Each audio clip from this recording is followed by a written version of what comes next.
Let's give it up for them. That was amazing.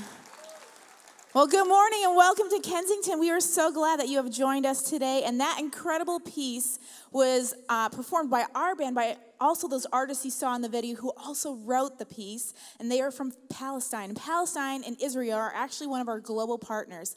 And today, as we are in week 2 of our series, Why Bible, we thought this was a perfect opportunity to share this incredible piece of music with you because it is from the landscape of where the Bible actually takes place. And so we thought it was a great time. And that was just incredible. incredible. So thank you guys so much for that.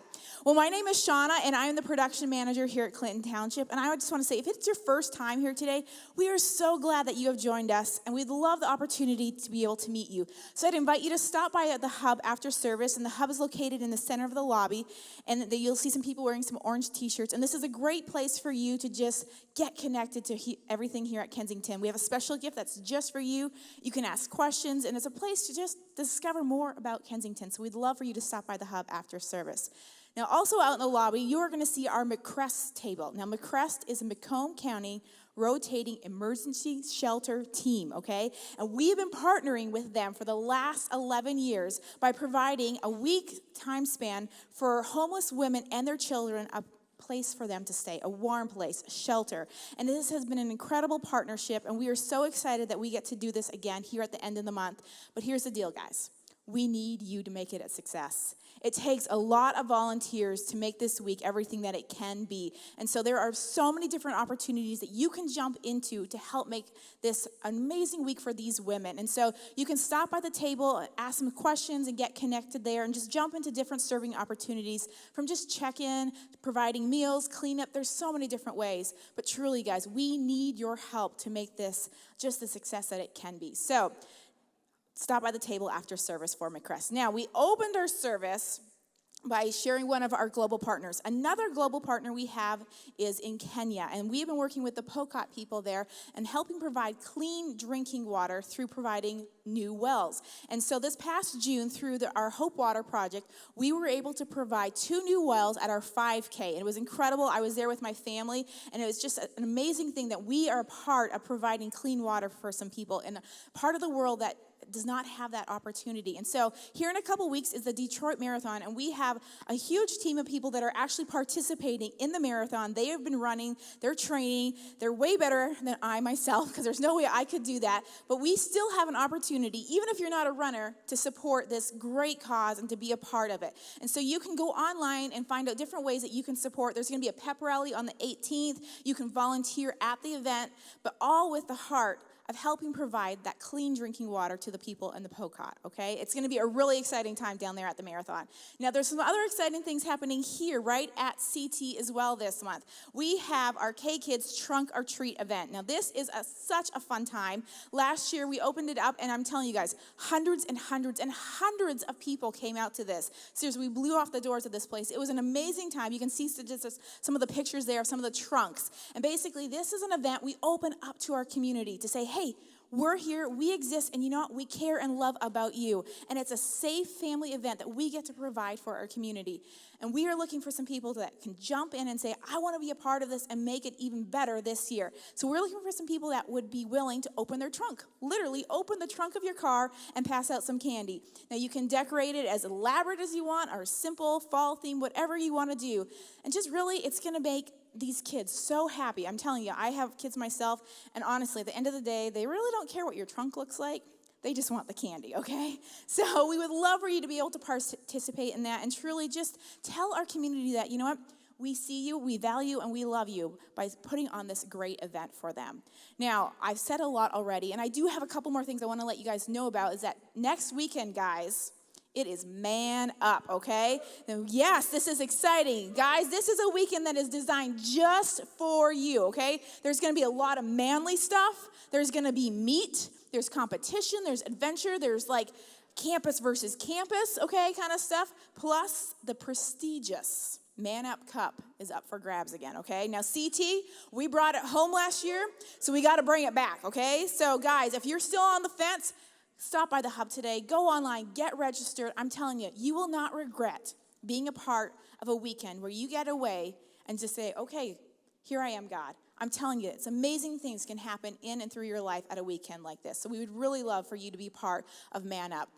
Now, also, Man Up is just for the guys, but you guys, we still have stuff that everyone can be a part of here at Clinton Township. Here in a couple of weeks, it is going to be our midweek service on Wednesday night, and I'm telling you, midweek is probably one of my favorites, as we kind of have a deeper dive in our community of just our faith journey with Christ, and just a time really to connect with Him, not only through a message, but some incredible time of worship. So if you have never come out to a midweek, I would love to encourage you to come be a part of it. It truly is one of my favorite things. Now, I hope you'll be there, and that you will engage in some of these different opportunities we have. And like I said, if you don't remember anything I said today, but you're like, I know there were some things I was interested in, stop by the hub after service, and they would love to be able to help you. Now, at this time, we do still have some people coming in, so I'd invite you guys to stand up, kind of crunch in, and take a moment to say hi to those that are around you.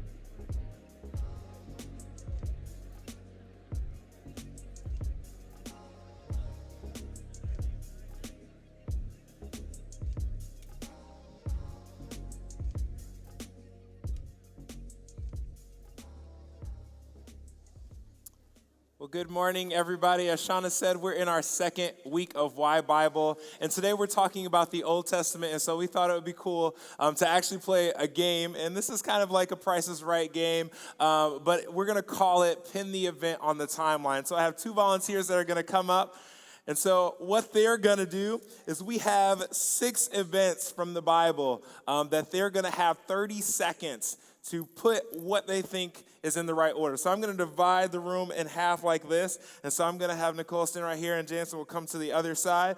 And so this side of the room is going to help Jansen, all right? And this side of the room is going to help Nicole. And I'm going to show you guys what they're deciding. We have Daniel in the lion's den, all right? And we also have Adam and Eve.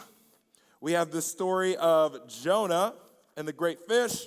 We have Moses and the 10 Commandments.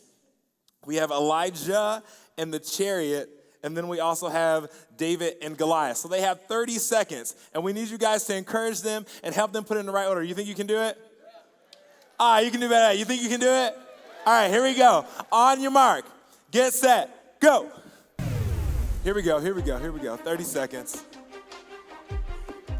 Okay, smart choice. Adam and Eve first. Okay.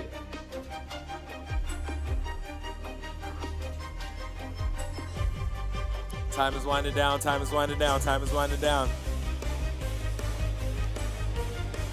9, 8, 7, 6, 5, 4, 3, 2, 1. It's all good. Okay, let's take a look at this. Okay, that's about right. And then that happened. I think you got maybe 1 or 2 mixed up, but that's okay. We're going to look over here. Okay, I like what you're doing here. Okay, 1, 2, 3. I'm going to say you got 1 right, 2 right, 3. This should be here, and then that should be there. So I'm going to say 1, 2, 3. I think you won, Nicole. Let's give a round of applause for Nicole. We have a prize for both of you, and Lori's going to bring it out. So we're in this series of Why Bible, and we have these devotionals, Jesus Calling. I actually have this book. It's a great devotional. And we also have a gift card for you to get a little coffee to keep you up early when you're going to read that book. All right? So thank you so much for playing. All right, let's give them another round of applause. I want to see if Aaron knows what order they go in. I do know. I don't what think order you know. They're going on. He just went, No, listen. So it goes. I don't think he knows. It's Adam and Eve, then Moses and the 10 Commandments, and then what was that? I don't know. Get out of here. Get out of here. Take that with you. All right. Yeah, I don't think a lot of us know. So here's the thing. Some of you know this. So I'm Dave Wilson. I'm back. I was here last week. Anybody good? Yeah. I rode my motorcycle home last week after the third service in a driving rainstorm and lost my voice till like a couple days ago. So you can tell it's a little hoarse, but now I'm like a man. I can talk deep. Like that, right? Aaron's back there ripping me. Do you hear him? He's back there ripping me. Anyway, so here's what I got to do today. All right? I'm actually on borrowed time right now. I've got 35 minutes, and I got to cover the entire Old Testament. These icons are the entire Old Testament. So here's a little trivia as I get jumping into this. We're going to cover a whole span of history in 35 minutes. Let me ask you this. Who knows how many books are in the Old Testament? 39. And so I called it a 39 and 39. They're not going to give me 39 minutes, but I'm going to cover 39 books in 39 minutes, right? Let me ask you this. How many authors wrote the 39 books? Anybody? Let me tell you something. Just in case you're wondering, if you don't get these right, you don't get into heaven. So you better write this down. I'm kidding. 28 authors, 39 books, all right? Guess how long a time span it's written over? 2,000 years. It's like 1,800 years. Crazy. New Testament, 100 years.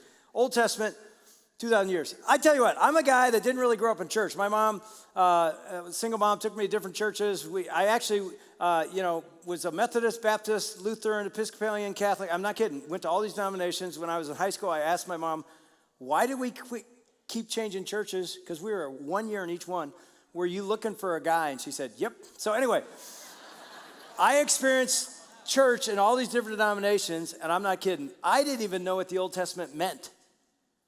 I didn't even know the word testament really means old covenant.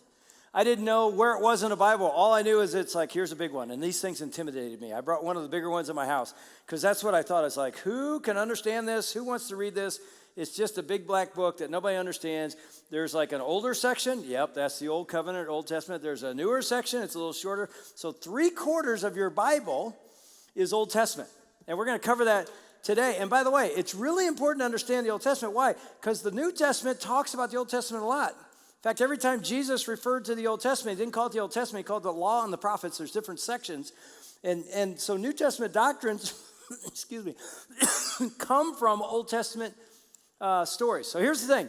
Many people know the stories of the Old Testament, Noah, David, and Goliath. Few people know the story of the Old Testament. So here's what we're doing today. We got 10 icons, all right? And each icon is a different part of the story of the Old Testament. Now, I'm not going to cover every single book, but all the books are written within these 10 icons, okay? And some of you know the story. You'll know what these 10 icons are. We're going to sort of have fun. I'm hoping you're going to remember it. And I'm going to try and give you an application or a truth from each one, all right? So here we're going to start in the first one. This is why do you think there's a fruit up here, an apple? Yeah, Adam and Eve and the book of Genesis. Some of you know this. The Bible starts with the first book called Genesis. The word Genesis means beginnings. So it's the beginning of the world, the beginning of history, the beginning of mankind. And trust me, I've got a seminary degree in this. I'm not going to get into all the nuances. It's like, okay, answer this one. Did God create the world in 7 24-hour days? Or was it 7 long time periods? You ever heard that one? I don't know. There's arguments for both sides. Could have been 7 24-hour days. Could have been long periods of time over millions of years. Could have been. I don't think it matters. I believe this. God spoke the world into being, and there was a 7 type thing. And so he created this garden called the Garden of Eden, right? So a lot of you know that story. But here's the thing that you got to learn from the Garden of Eden. He puts a man and woman in there, Adam and Eve. And some of you are going like, do you believe Adam and Eve were real people? Yes.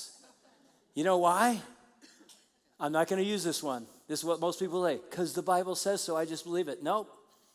That's not a good enough answer. You got to know better than that. You got to study. You got to use your brain a little bit. Here's why I believe it. I believe in Jesus.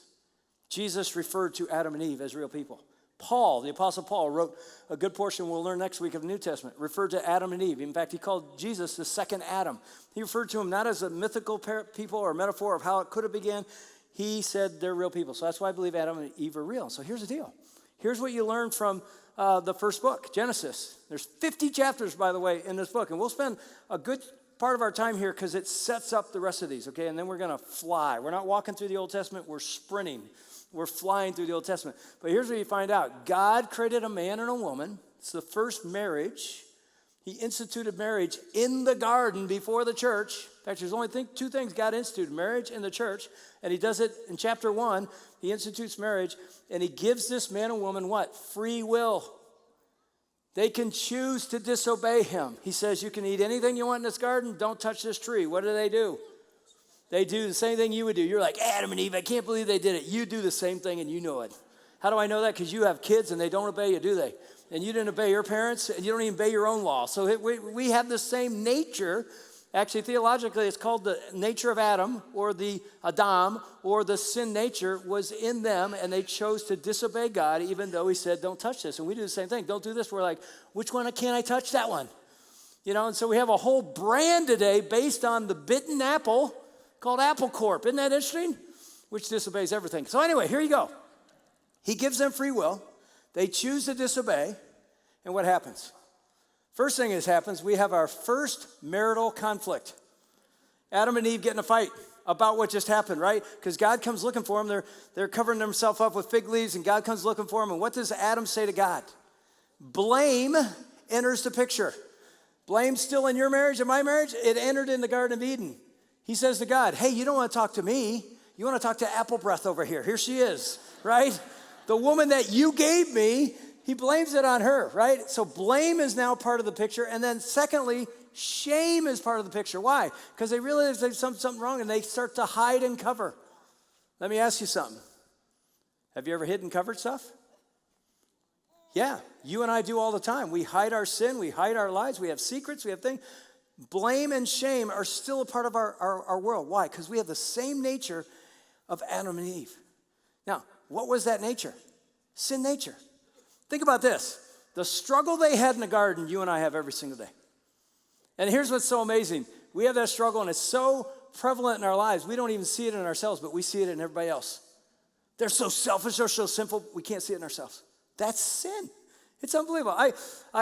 Years ago, a good buddy of mine who now plays quarterback as a backup in Cleveland, but he was drafted by the Detroit Lions out of Michigan State, a guy named Drew Stanton. Good friend of mine. I led him to Christ, led Christians to Christ, his wife. We baptized them, and we're still in great relationship. So years ago, he sends me a text.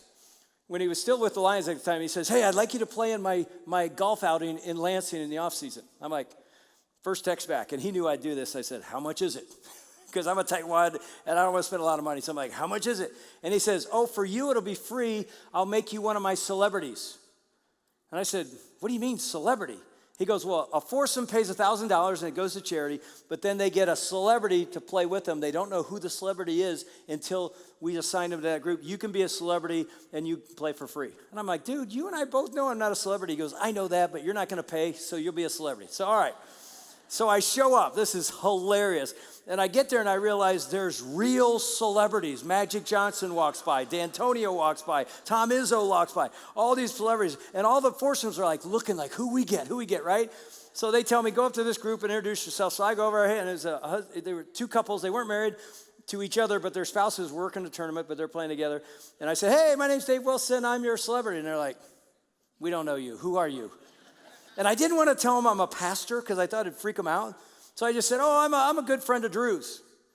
And they go, well, that wouldn't make you a celebrity. You must be something else. I go, well, I'm actually the Detroit Lions chaplain.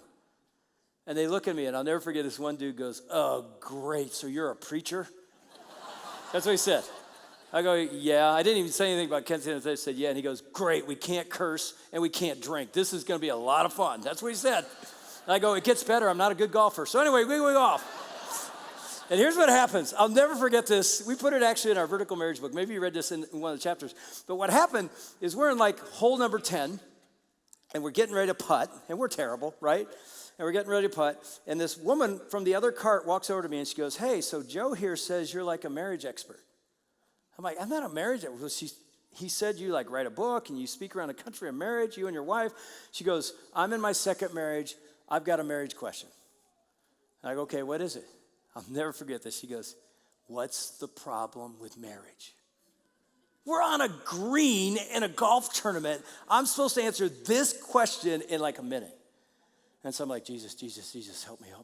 And I look at her and I go, well, that's easy. I can answer that in one word. And I had her attention, man. She leans forward. She goes, yeah, what's that? I go, selfishness. Now, you will not believe, I could not have scripted this. This is word for word what she said. I go, selfishness. She goes, you are so right. My first husband was so selfish. That's what she says. I mean, you got to be kidding me. And I just look at her and I go like this. I go, I'm not talking about your first husband. I'm talking about you.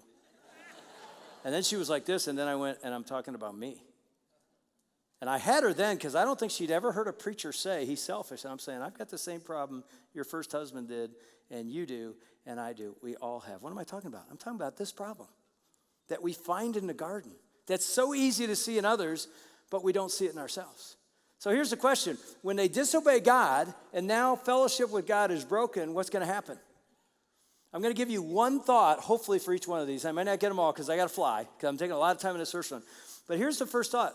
God always initiates reconciliation. That's one of the things you learn from the Garden of Eden. God always, and I mean always, initiates reconciliation. He doesn't wait for us to initiate it. He pursues us. What happens to Adam and Eve? They're separated from God. He's got to deal with this, right? What does he do? Does he say, I got to make this right? Give me 50 push-ups. We'll call it even. No, that would be religion. Earn your way to God. What does God do? Anybody know? Chris said this 3 weeks ago in one of his messages, because I said the same thing at Orion that weekend. God covered their nakedness. How? Anybody listen to the stuff we say? Animal sacrifice. You all got it right. Animal sacrifice. What's that mean? Think about it. He killed an innocent animal. Blood was shed by somebody innocent to cover the sin of the guilty. You ever heard that sort of thought before? Here's the thing. You might have noticed this. This whole thing is connected by a red thread. I asked them, give me a red clothesline or red thread. Why? Because I want to show something. All from right here, all the way through, there's a bloodline. It's a thread line. You know what the line is? Jesus. He's everywhere. He's on every single page of the Old Testament. He's never mentioned. Except in Micah. He's mentioned in Micah. They shall call him Jesus. But here's the thing. He's not mentioned by name, but on every page of every story of the Old Testament, if you're reading through the story, you see this red line. It started, believe it or not, Genesis 3, the third chapter in the first book of the Bible. I bet many of us never saw it. He says, your offspring will crush the head of the serpent's offspring. He's referring to this red line. One day, I'll redeem this whole thing. And he starts right here. He sends a strong message. Do you see what I just did? I just covered your sin through the blood of an innocent. And that's going to be something I'm going to fulfill later. So then we move into Genesis chapter 12. There's all kinds of stuff. You got Noah. You got all this strange stuff. The first 11 chapters. Then you get Genesis 12. And here's what God says. He goes, okay, I'm going to show you how I'm going to bring this solution to man's sin, beginning all the way back thousands of years ago with a man and a woman. You know who this is? This is Abraham, and this is Sarah, right? They wore dresses back then. I know that. That's in the Hebrew. So that's Abraham and Sarah. What are these? They're all their descendants. Because Abraham was an old man when God came to him and made a covenant. It's called the Abrahamic covenant that he made with Abraham and said, I'm going to bless you, and you will have as many descendants as the stars in the sky. And Abraham said, are you crazy? I'm 80 years old. I can't. That's not going to happen. And Sarah actually laughed and said, me, an old woman's going to have a baby? And God said, don't laugh. Trust me. You're going to have so many descendants, you won't be able to number them. What's he saying? Through a nation, through a family, I'm going to continue this line all the way. They don't know where it's going, but they know by the end of the Old Testament, God is predicting that through this line is going to come a Savior. It starts in Genesis chapter 12. I bet you most of you read your Bible and had no idea. There's a covenant here. It's so cool. In Genesis 15, anyway, he walks through these animals that are divided, and he says, even though you won't keep your side of the covenant, I will keep my side. And here's the thing. Here's the truth. That'll just leave for you. In Adam and Eve, remember this? Father Abraham had many sons. Come on. Okay, you get it. So anyway, these are all the sons. All right? They've got Abraham, Isaac, Esau, Jacob, Joseph. I mean, all this stuff. So going through there. Here's a truth. Don't forget. God always has a remnant. God always has a remnant. What's that mean? No matter how bad it gets, no matter how hopeless you are, you think it's over. God always has one man, one woman, one person, one child. He will carry the promise through. Even in your family, it's all blown up apart. Nope, he's got one. And Abraham was that one. And by the way, what's really interesting, if you've studied this, just go. If you want to do this today, don't watch NFL football. The Lions have a bye anyway. Go home and read Genesis and read about this family. They are the most messed up family you've ever read. You want to feel good about your family? Read about theirs. I mean, think about it. Abraham, you know this, right? He lies about his wife Sarah and says, she's not my wife, she's my sister. Because he thinks they're going to kill him and so he does that twice. And then his son Isaac lies about his wife. It's unbelievable. You read through this thing, and I'm not kidding. If you read it, you're like, these guys are so jacked up. I can't even imagine. You look at your family and go, we're pretty good. You know, it's just craziness as you read this. Every once in a while, I'm going to come back here and make sure I'm not missing something that's really, really big. But here's the thing. As you read through this story, I mean, you've got Jacob, a father who has a favorite son, Joseph, right? And they do all this stuff. It's just craziness. Here's another truth. I told you I'd give you a couple truths. The remnant is something God always does. He always preserves something to keep the promise through. But here's something that hit me even this week as I was studying this again. When you read how messed up they are, here's what you think. If God could use them, God can use you. Because see, some of you sitting here today think you're too messed up, or your family line is too messed up, that God could never do something great in you. And I'm here to remind you, if he could use that messed up, dysfunctional family, he can use you. How about this? If God could use me, he can use you. You know, you don't hear me preach every week, but if you did, you'd know my story, and I'll give you a 2-minute overview. Mom and dad, both alcoholics. Airline pilot, lived in New York. My dad is having affairs with multiple women. Used to take me as a 5-year-old on trips, on vacations with his girlfriends when he's still married to my mom. I didn't even know what we were doing, but I'm like, this isn't my mom. What? And my little brother. The divorce happens when I'm 7 years old. In the 60s, when very few people were divorced, my mom and I and my little brother moved to Ohio from New Jersey. Why?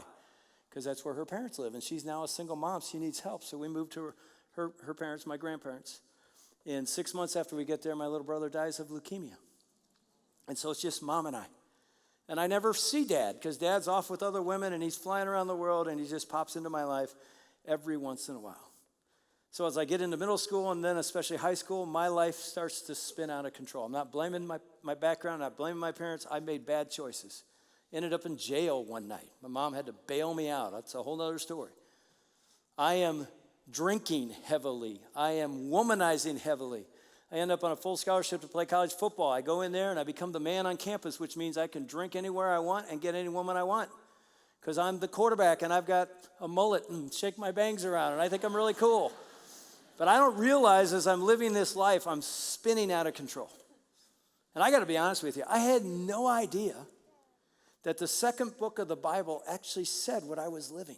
Exodus chapter 20, Genesis, Exodus, Leviticus, Numbers, Deuteronomy, it's called the Torah, the first 5 books of the Old Testament, which every Orthodox Jew memorizes, the whole Torah. It's a whole other thing. They're so committed to that. Exodus 20, the 10 Commandments is given. And in the 10 Commandments, some of you know this, it says the sins of the father will visit through the family tree. I didn't even realize it, but I'm in college and I'm copying my dad's life. Never realized I am becoming my dad, who I said I would never become that man, and I'm becoming that man. But Exodus 20 also says, but one righteous person will bless 1,000 generations. So what's the promise? A remnant. If God gets a hold of your heart and you say yes, he can change the legacy. And as you can imagine, my junior year, I said yes to Jesus, not even knowing on that day, I can imagine Jesus went, Dave Wilson, are you serious? Here we go. You won't believe. I've got a plan. I can use you. Are you all in? Okay, let's go. And here I am. If God can use me, some of you are like, man, I'm not that bad. Yeah, God can use you. I mean, that's one of the lessons you learn right from here. It's like God always, we make decisions and he says, you're messed up. Well, guess what? I love to take broken people and do powerful things through them. And so then we walk into this. What's this? Anybody know what this is? Slavery broken. Here's the short story, which is really hard to do really fast. But one of these sons is Joseph of 12 sons, and he's the favored son of Jacob. In fact, there's a play that's out there now called Joseph and the Technicolor Dreamcoat or something like that, right? You know that, right? All right, you know Donny Osmond? Come on, anybody? Right? It's a great show. It really is. I've been to the Fox and seen that thing. It's great. And it's all about what happens is through this broken thing, the brothers are so upset. He gets a special colored coat and they throw him in. They want to kill him. They throw him in slavery. He ends up in Egypt. He ends up second to the Pharaoh. Only God could do this. Why? Because God always has a remnant. So Joseph, who's this son they thought was killed, and they told his dad he's dead. He ends up in Egypt, second to the Pharaoh. There's a drought in Israel, and they can't get any food, so they have to go to Egypt to get food. And they find out the one who's going to control whether they get food or not is actually their brother that they tried to have killed. Right? It's this amazing story. And what happens?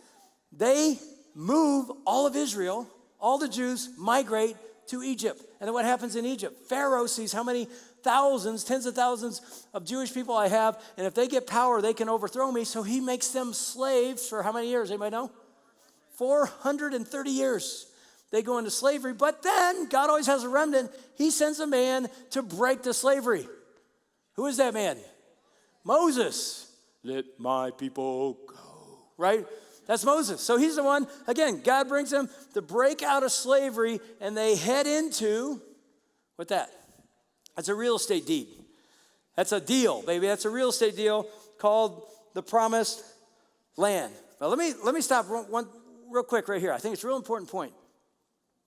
When they're in this part, I remember I was in seminary, I had a final on the book of Genesis. And one of the questions, I'll never forget this. This is 38 years ago, I think. One of the questions was summarize the entire Joseph story in one verse. What is the verse that summarizes it? I remembered it and I aced it. Genesis 50, last chapter, verse 20. I'll paraphrase it, it'll come up for you. But it says this: as the brothers are apologizing to Joseph and on their face asking for his forgiveness, he says, you intended it for harm, selling me and leaving me for dead, but God intended it for good to accomplish what is now being done, the saving of many lives. And something hit me this week that I just want to drop in just to remind you. Here's the thing.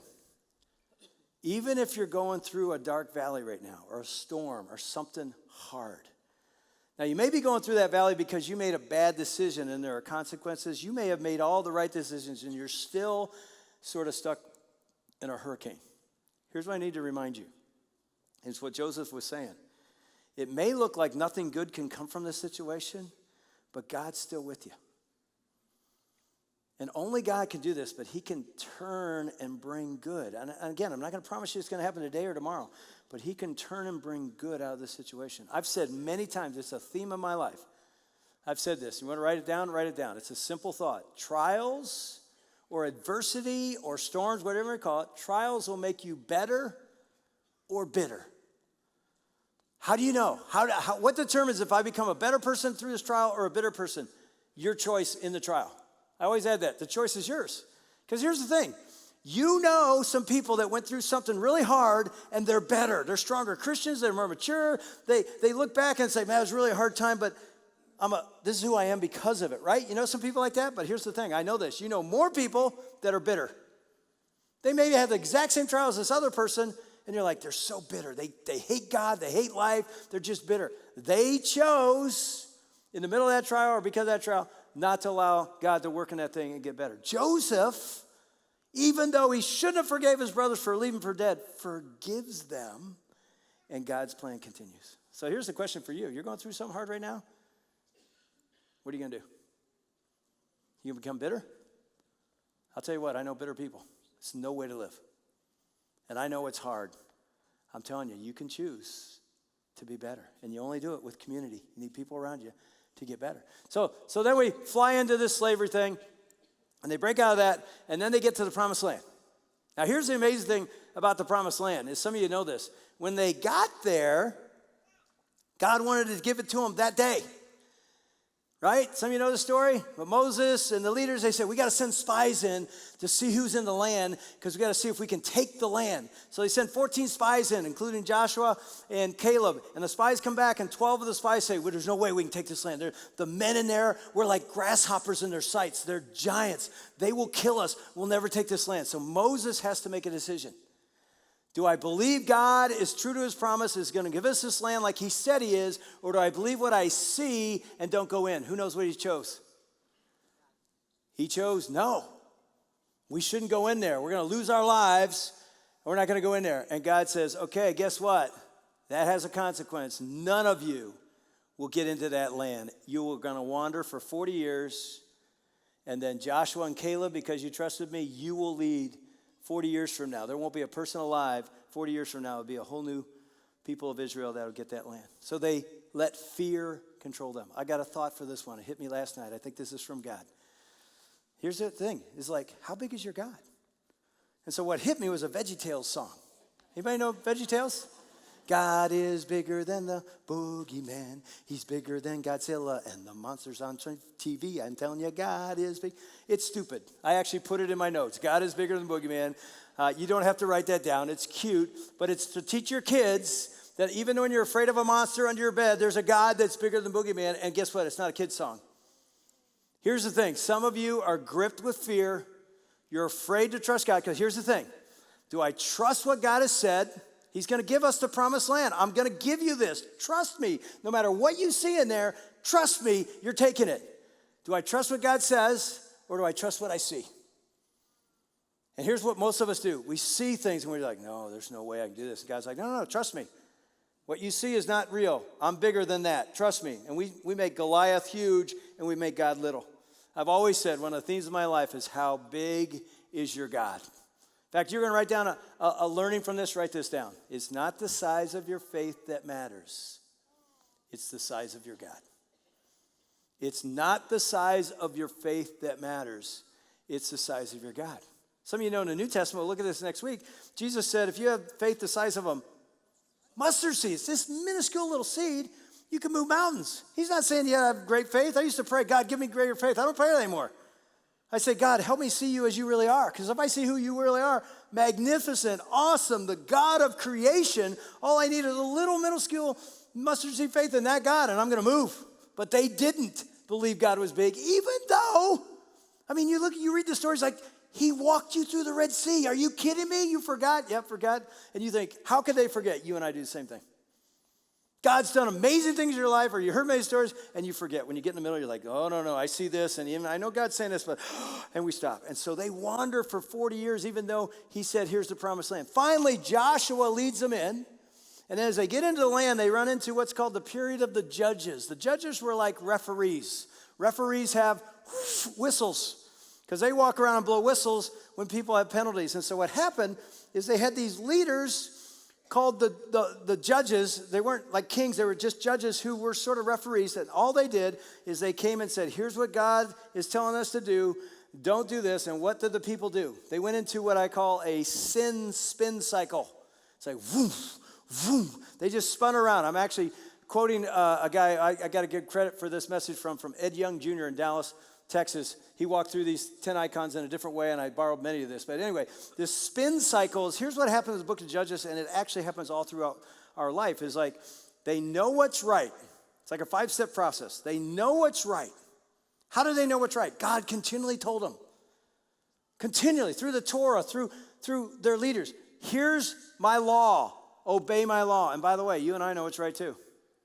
Your parents told you, Bible tells you, preachers tell you, you know in your own conscience. The book of Hebrews says that God has placed his law on our conscience.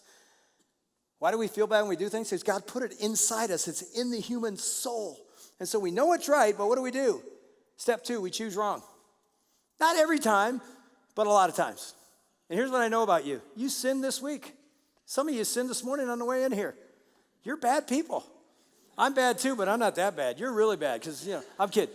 But we all do that. It's like we know what's right, but there's some innocence, like we want to do what's right, but we often find ourselves doing what's wrong. By the way, that's in the book of Romans next week. Paul says, I have the same struggle. We all have this. It came from Adam and Eve and it's still here. And then step number 3 is because we choose wrong, there are bad consequences. Right? Parents, you say this to your kids. Good choices, good consequences. Bad choices, bad consequences. Guess what? There are bad consequences. Some of you are sitting in a consequence right now based on a choice you did that was wrong, maybe yesterday or 20 years ago. Consequences are connected to choices, but here's the thing. God offers us a next step, and it's called repent. That's what the referees, the judges were saying. Repent, and God will forgive you. That's the final step. And it's this cycle. You repent, God forgives. You repent, God forgives. You get to the New Testament, it's a whole different cycle. I can't wait for you to hear that next week because, anyway, that's a whole other thing. But there it is. And that was the cycle the judges kept speaking into. In fact, there's a theme in the book of Judges, and I'll never forget this. It's Judges 17:6. In those days, there was no king in Israel. Everyone did what was right in his own eyes. Everyone, look at that. Everyone did what was right in his own eyes. Let me ask you something. Does that describe our country? And not just our country, it describes the human problem. And that was what the referees were trying to correct. So here, what happens? So the nation of Israel says, we don't want judges, referees. We need a king. We want a king. And God says, no. You don't need a king. No, all the other nations have a king. We don't have a king. We want a king. And God says, I'm your king. You don't need a king. I, Jehovah God, are your king. They said, no, we want a man who's a king. So we went into the period called the Kings. And there's many books written through this period where the most famous king was King Saul. How did that go? Really bad. King David, his son, how'd that go? Really bad. So they had these men, and it didn't work out very well at all. So again, it's just this roller coaster cycle, even though men were leading them now. Well, you know, one of the most famous kings that I thought of is King David. Think about this. We know a lot about King David, and Jesus came through his line, so he's part of the remnant still. But what do we know about King David? First of all, he's chosen as a king as a young boy. He defeats Goliath. He has military victory after military victory. Everything he touches is gold, right? But there's some other things you know about King David as well. What do you know? You ever heard this name, Bathsheba? Bad decision. He's supposed to be at war with his army. He's on his palace deck, looking out over the kingdom, sees a woman bathing naked, knows she's married to Uriah, and still says to his servants, go get her. And it spins really bad. As she gets pregnant with his child, he has Uriah murdered.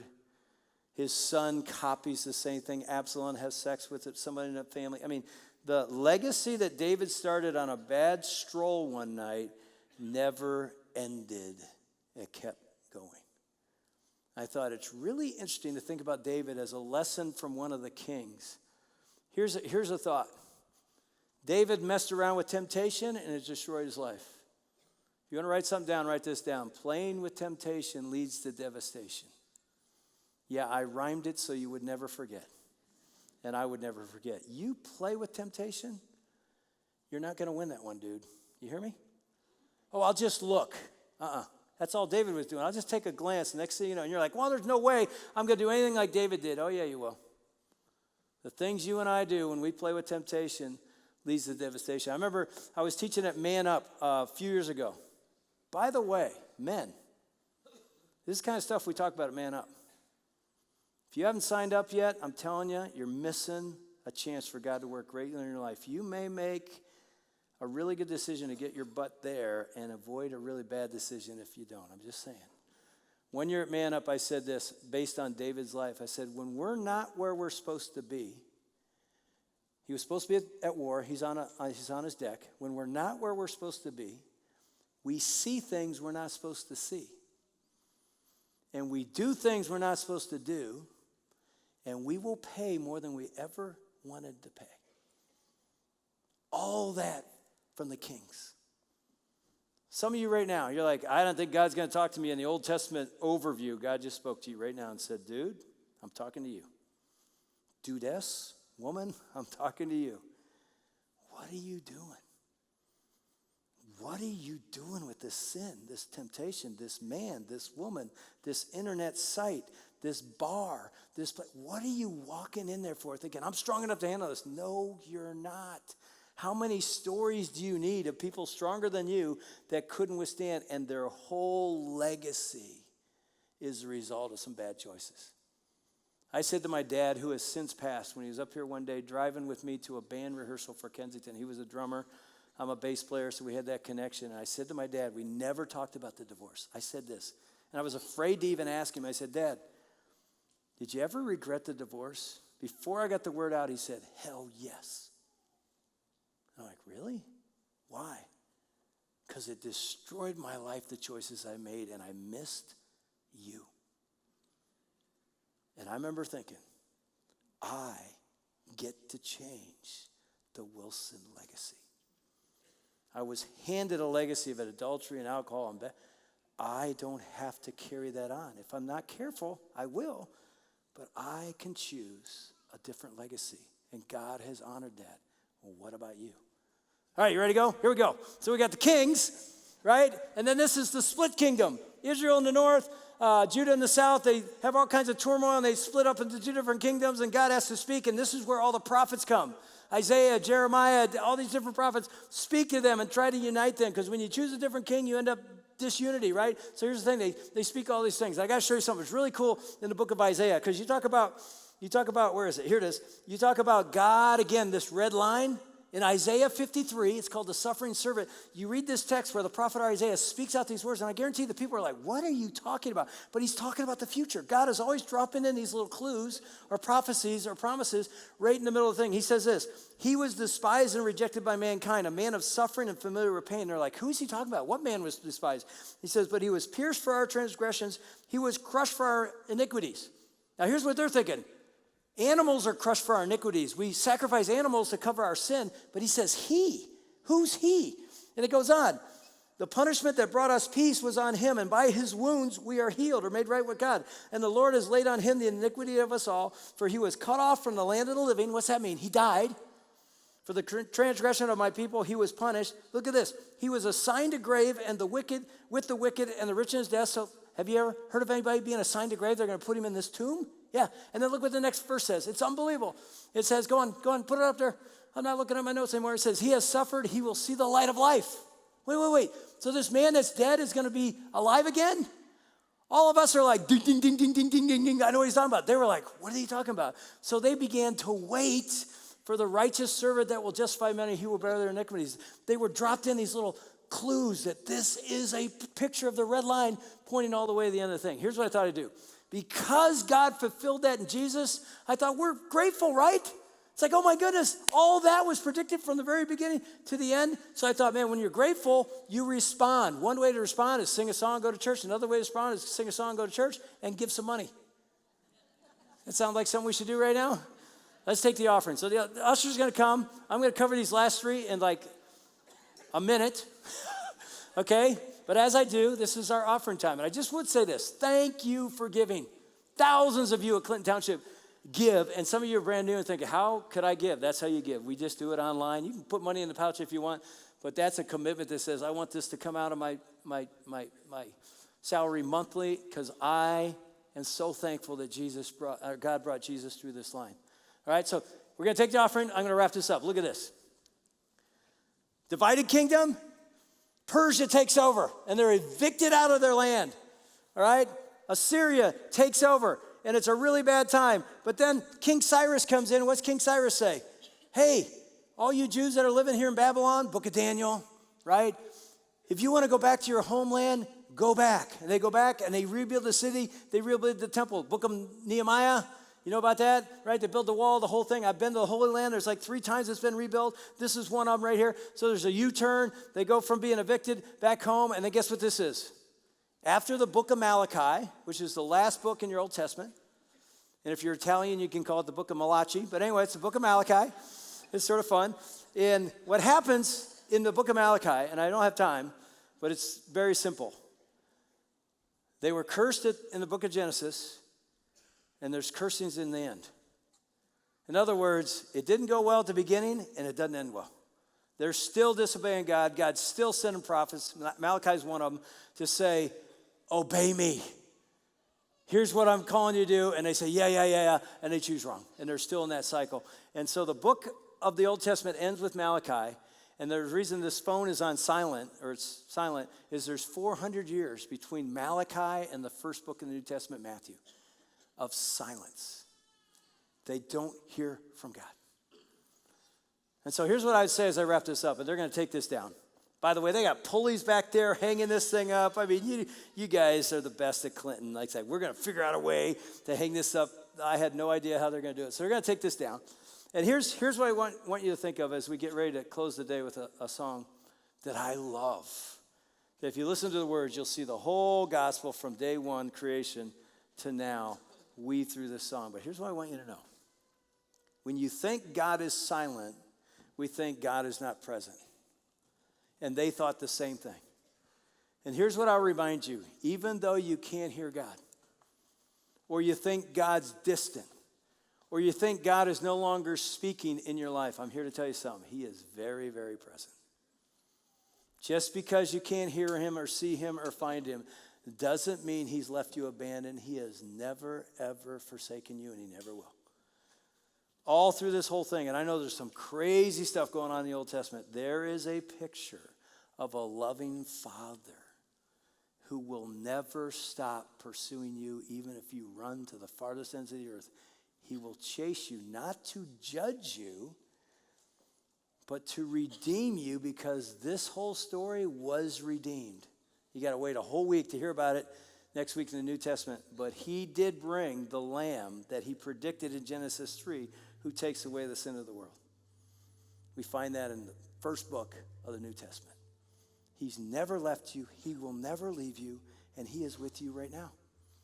Even if you don't believe it. Even if you think he's silent, he isn't. Reach out and he will embrace you and say, I'm with you. I've never left you. And I will walk beside you or in you to fulfill my plan and my promise and my purpose in your life. Just follow me. And so as you listen to Aaron sing this song, such a beautiful song. First time I heard it, I just cried because it's so beautiful thing. If the stars were made to worship, so will I. If the mountains bow in reverence, so will I. It's your choice, my choice. Who and what are you going to worship today? Yourself? Some pot of money? Or the creator of the universe who from day one has been shouting to us, I love you. Come to me and I'll give you rest. So some of you during this song, choose him. Right here, say, God, I've been running from you. I'm choosing you, even as I listen to these words.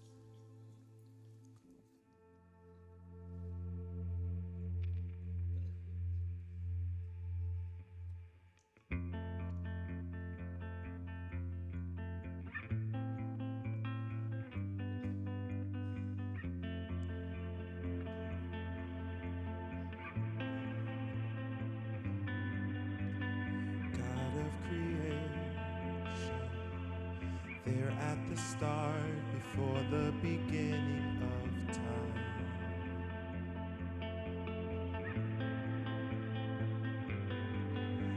With no point of reference, he spoke to the dark and fleshed out the wonder of life.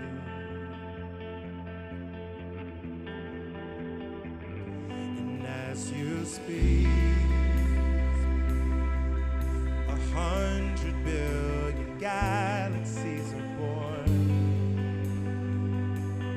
In the vapor of your breath, the planets form. If the stars were made to worship, so will I can see your heart and everything you've made. Burning star, a signifier of grace. If creation sings your praises, so will I.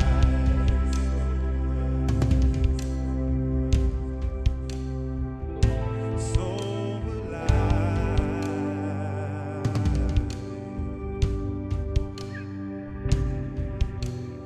God of your promise, speak in vain, no syllable empty or void.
stars were made to worship, so will I. If the mountains bow in reverence, so will I. If the oceans roar your greatness, so will I. For if everything exists to lift you high, so will I. If the wind goes where you send it, so will I. If the rocks cry out in silence, so will I. If the sum of all our praises still falls shy, then we'll sing again 100 billion times.